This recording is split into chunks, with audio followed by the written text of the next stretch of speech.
Hello YouTube, this is Sam from Tigers Schooling. In this session of the video, we are actually going to talk about the abdominal aorta.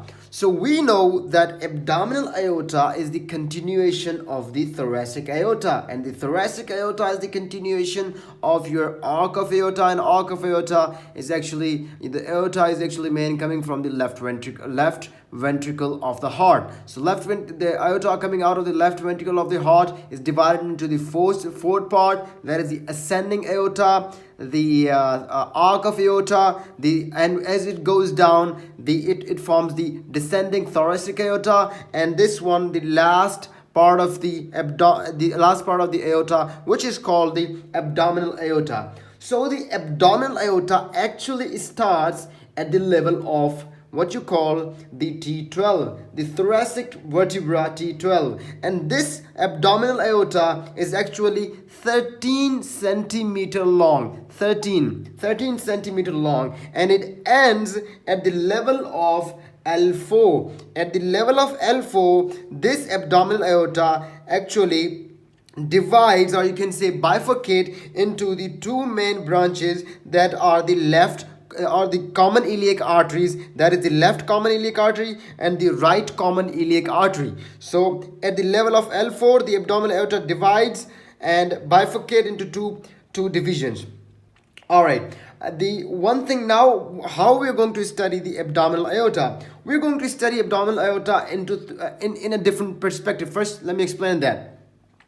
First, we're going to talk about the branches of the abdominal aorta. We know that there are 10 main branches of abdominal aorta. If somebody is asking you, or you have to remember the branches of the abdominal aorta, it's very easy. There are 10 main branches of the abdominal aorta, and we try to learn those branches in a pair of 3 sets. We divide them into 3 sets. By them we call them the visceral branches, the parietal branches, and the terminal branches. And after dividing them into sets, we're going to tell you about the paired arteries and unpaired arteries, and in the last part I'm going to explain each and every artery that is there. So I just talked about there are 10 branches of the abdominal aorta, 10 main branches. This one is the inferior phrenic at the level of T12, the celiac, which is the celiac trunk, and coming anteriorly. I'll talk about where it is coming from, its origin and its supply, just in a bit. This is the first one is celiac.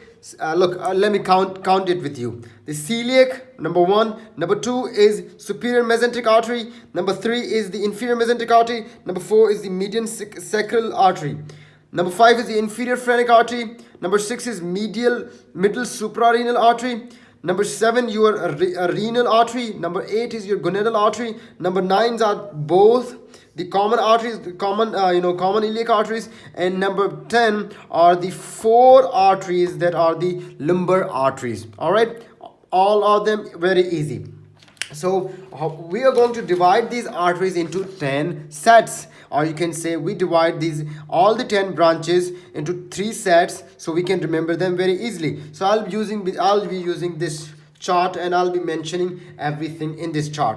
So what is it like? All right. So the first branch I have just talked about is this one. The celiac artery is actually the visceral branch. Come into the visceral branch. In the visceral branch, we actually have the 6 major arteries. We have the celiac. Number 1 is the celiac artery, or you can celiac trunk. Number 2 is the superior mesenteric artery. Number 3 is your inferior mesenteric artery. Number 4 is your middle suprarenal artery, right? Number 5, you have got renals, or your renal arteries that supply your kidney. And number 6, your gonadal arteries. We're going to talk about that one in just a bit. Gonadal artery. So these 6 branches of the abdominal aorta come into the visceral branches. So how many are remaining? 4 are remaining. The terminal branches, we have only one. There are the common iliac arteries, right? The common iliac arteries, right?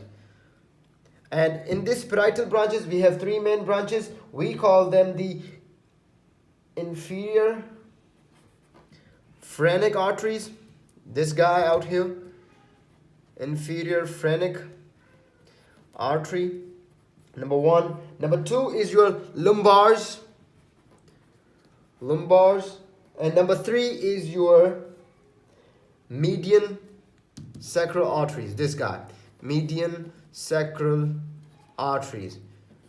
So if you count them, you'll find they are all 10 in number: 1, 2, 3, 4, 5, 6, 7, 8, 9, and 10. We just have divided them into 3 sets, so for easy remembrance.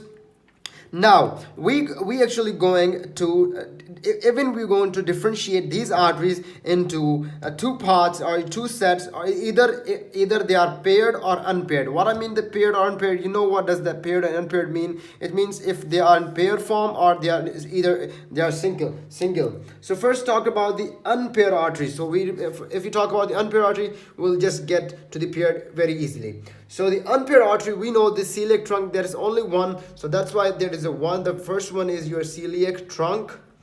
All right, your celiac trunk is unpaired. Number 2 is this guy that is called superior mesenteric artery, and this guy called your number 3 is your inferior mesenteric artery. So these 3 guys are actually unpaired, and everything else that is remaining, all these 7 arteries are your what you call the paired arteries. So in paired arteries, we have the inferior phrenic. You can see I have made it in this diagram. You can see here that inferior phrenic is on this side and on this side as well. So there are two parts there, like it's in the pair form. So inferior phrenic artery, I'm going to write it inferior phrenic artery, number 1. Number 2, we have got the middle suprarenal on both sides as well. You can see that over here. So it's the middle suprarenals. We got the lumbar, all the lumbar, right? We got the renals. We got the number 5, we got the gonadal. And number 6, we got the common iliacs. And what else is remaining? Common iliacs. All right, I guess I have mentioned all the like one is remaining, right? We have got inferior, number 1. Number 2, the middle suprarenal. Number 3, we have got this guy. Number 4, we have got the renal. Number 5, we got the gonadal. Number 6, we got the common. And what else is remaining? I guess I forgot to mention one other artery, that was the median sacral, that was in the unpaired form. So number 4 is your median sacral artery, right? This one, median sacral artery. So that's it. Very simple division. We have divided into all the 10 branches into 3 sets. That is visual branches, parietal branches, and the terminal branches. And again, we have divided all these branches, the branches of the abdominal aorta, that are total 10 in number, into either paired form or unpaired form. Now we go further and talk about each artery itself. Like we're going to talk about the celiac artery, all the inferior phrenic, every artery, and I'm going to tell you about where they arise from, at what level they arise, and where do they supply their blood, like where do they carry their blood towards, or their supply, and few details if there are. All right, let's get started. Alright, so we will start by going through the inferior phrenic artery first, then we're going to celiac artery, then we're going to the superior mesenteric artery. So first of all, I'm going to tell you this: the inferior phrenic artery is actually paired. We talked about it. This guy is, first we're going to say this guy is paired, like there are two in number. You can see on the both side. This is paired, and it is a parietal, parietal arterial, and it actually arises. If you're going to say it actually arises at what level? It arises at the level of T12. You can see this one, I have margined it T12. This arises at the level of T12, the inferior phrenic artery. And where does it supply? It supplies your diaphragm. It supply your diaphragm. All right, all right. Now let's get further. Let's talk about the celiac artery, or you can say celiac trunk. And we know that we'll be going to make a detailed video regarding the celiac trunk, because it has its other branches which supply the GI to your liver and all that, stomach, all other parts, because we know the celiac trunk has 3 parts. It is divided into 3 branches. That is the common hepatic, your splenic, and the left gastric artery. We'll be going to talk about that one in another lecture. But for now, we're just going to go over through it and just understand the branches of the abdominal aorta. So going to the celiac artery, we know this guy is your visceral artery, right? This guy, we just talked about it in the branches. So this one is your visceral artery, and it arises at the level. So where does that arise from? It arises from actually at the level of T12. You can see the celiac, and it does arise anteriorly. Remember this one. Look, this diagram, as you go toward that one, this one is your anterior, but remember this median sacral actually arises posteriorly. When I come to the median sacral, I'll tell you that this guy arises posteriorly, but these guys, celiac and superior mesenteric artery and the inferior mesenteric artery, are actually going to arise, on the anterior side. So we're gonna say it arises anteriorly at the level of T12. T12, you can see this guy, it arises at the level of T12. So it arises at the level of T12. All right. And where does it supply? Right. Now let's talk about its supply. Where does this guy supply? So the celiac artery actually supply your liver. It supplies your liver, abdominal, esophagus, like not the thoracic part of the esophagus. It only supplies the abdominal part of your esophagus. So it's very necessary to understand. Don't say only the esophagus. You have to be specific that it only supplies the abdominal part of the esophagus. And your spleen, remember this one, we talked about it. We'll talk about that. It supplies spleen through its splenic artery. So it supplies superior duodenum through the superior pancreatic artery, right? Superior duodenum and superior pancreas, right? And it supplies also the superior part of the pancreas. All right. Now let's talk about the superior mesenteric artery. So the superior mesenteric artery is actually an unpaired artery. A celiac artery was also unpaired. So we must mention over here that it is unpaired. In similar way, the superior mesenteric artery is also unpaired artery. There are no pair.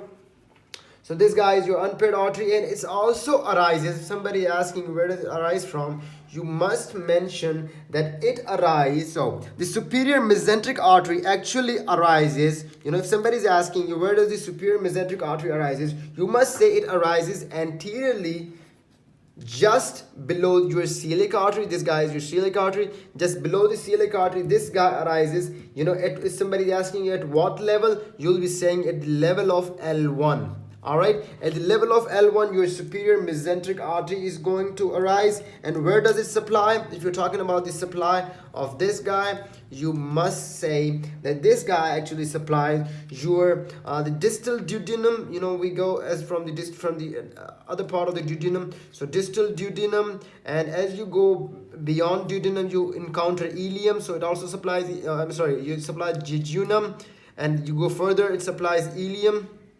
ELI, and it's as you go from the ilium into the ascending colon, so it also supplies your ascending colon, and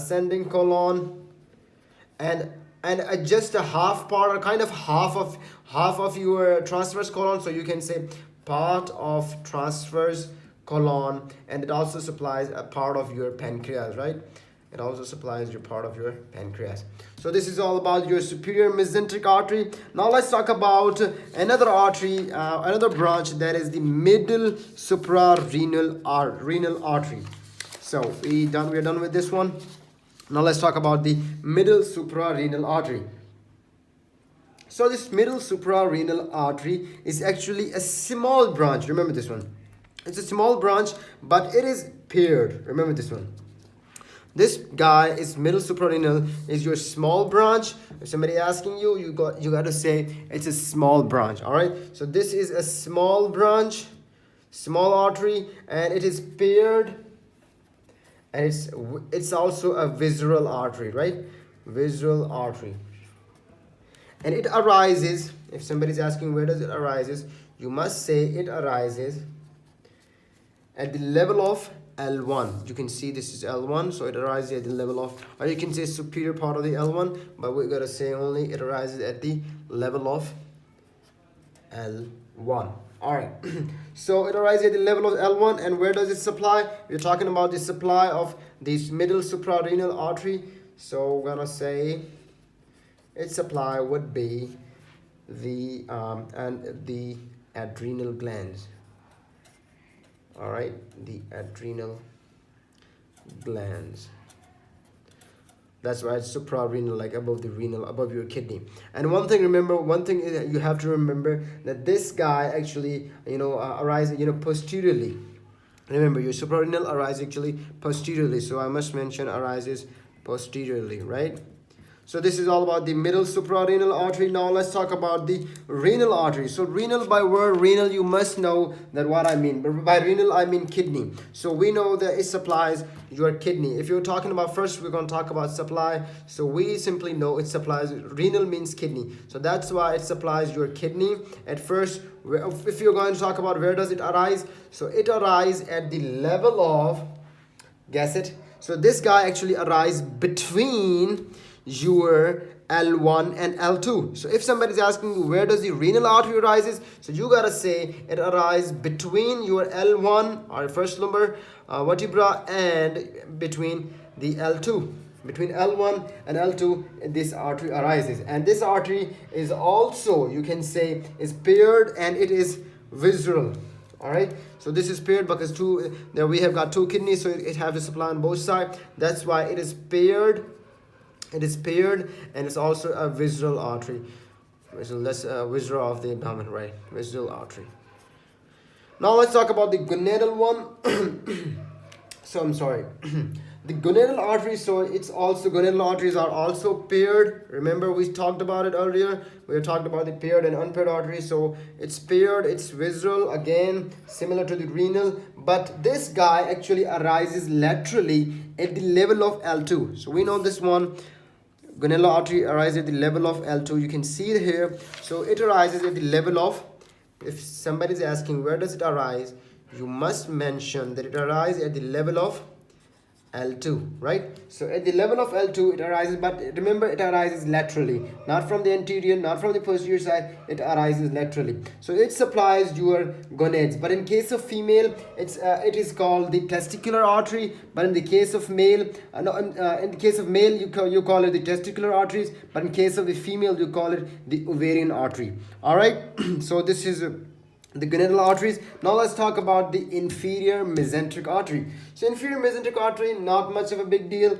Inferior mesenteric artery, actually, if you're going to talk about this one, so this guy is actually large artery, and you can see it over here in inferior mesenteric artery, and it's unpaired. You can see it's only one in number.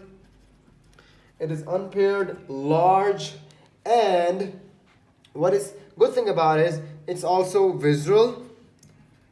Again, we talked about that one, and it actually arises anteriorly. You can see it anteriorly. Which level? Right. It arises anteriorly at the level of.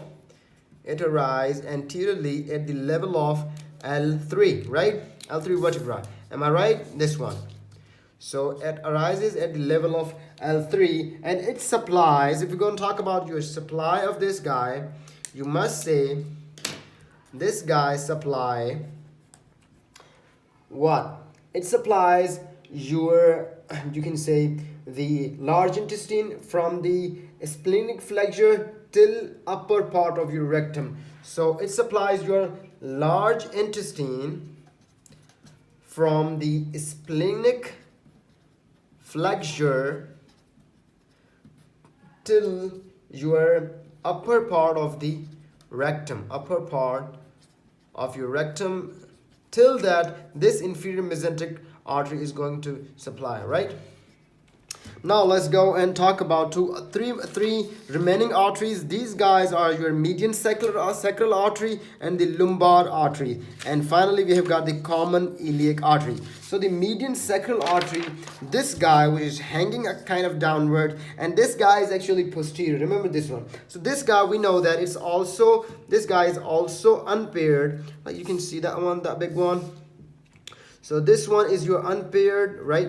And this one is your unpaired, and it is also your parietal artery, and it arises actually at the level of T4 posteriorly. Remember this one. This guy arises posteriorly. Remember, posterior, not anteriorly, posterior. This guy is coming posteriorly, all right? So this guy arises posteriorly at the level of L4. 4. You can see this one. I have made it easily. It is arising posteriorly, but I kind of brought it, and kind of showed it. It's brought or cross it over there, but it's arising at the level of L4 posteriorly, right? Very easy. And where does it supply? I want you to guess it. Where does it supply? So if you're going to talk about the supply, we got to be very specific. It supplies your coccyx, lumbar vertebra, and sacrum. Very easy and very unique. This guy is very unique, coccyx, I'm sorry with pronunciation. And this also lumbar vertebra, and we have got the sacrum, right? All right. Now let's talk about your lumbar vertebra, or you can say lumbar arteries. I'm sorry, not vertebra, lumbar arteries. So the lumbar arteries are actually 4 pairs. 4 pair, what I mean, like not 4 arteries, these are 4 pairs, means total 8 arteries. Like we've got 1 pair, first lumbar artery at the level of L1, second lumbar artery, 1 pair at the level of L2, third lumbar artery, like 2 pairs at the level of L3, fourth lumbar artery at the level of L4. So you got to say they are actually 4 pairs. These guys are 4 pairs of your parietal, they are actually parietal, and they are actually 4 pairs, and these are called lumbar arteries. And where does they arise? Very simple. I just told you actually. These guys arise at the level, or you can say these guys actually at the level, or you can say posterior laterally. They arise posterior laterally between the L1 and L4. You can see this one. This one is L1, and we've got first lumbar, then second lumbar at L2, a third lumbar at L3, fourth lumbar at 4. So these guys are between L1 and L4, like these kind of coming out of that section. If you're going to talk about your nerve, your supply, where does they supply? So these guys are actually going to supply your abdominal wall, and your spinal cord. Very easy, right? Now, let's talk about the common iliac. We know common iliac is very easy because at the level of L4, this big abdominal aorta kind of bifurcates into 2 branches, and these are called the left common iliac and the right common iliac. So this guy is also your paired artery, right? So this guy doesn't need any explanation. It goes downward and supply your pelvis, also pelvic region, and as it go downward, further downward, supply your lower limb. So that's it regarding your abdominal aorta. I think I made it very much easy, and this is it. If you want to take a look at it, good look at it, just go through it, and hope you a good understanding. So see you for the next time, and please make sure to visit our website, that is www.tigeschooling.com, to read our latest blog, and make sure to leave a comment and let us know how can we help you understand the anatomy. Thank you, and keep visiting Tige's Schooling.